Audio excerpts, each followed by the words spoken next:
తన పిల్లలకు ఆహారం తీసుకురావాలనే బాధ్యతతో పులి అమ్మ వారిని వదిలి వేట కోసం అడవిలోకి వెళ్తుంది. వేటలో ఉన్న పులి అమ్మను దూరం నుంచి అడవి మానవులు గమనిస్తారు.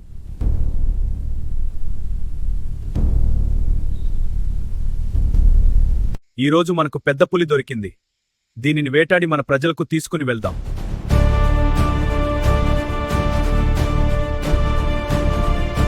అడవి మానవుల్లో ఒకడు తన వద్ద ఉన్న బాణాన్ని పులివైపుకు విసురుతాడు.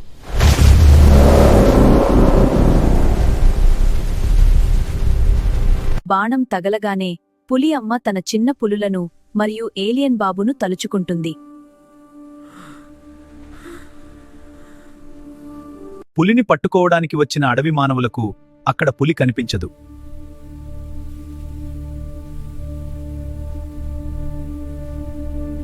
బాణంతో గాయపడిన పులి అమ్మ తీవ్ర నొప్పిని తట్టుకుంటూ తన పిల్లలున్న గృహం వైపుకు చేరుకుంటుంది.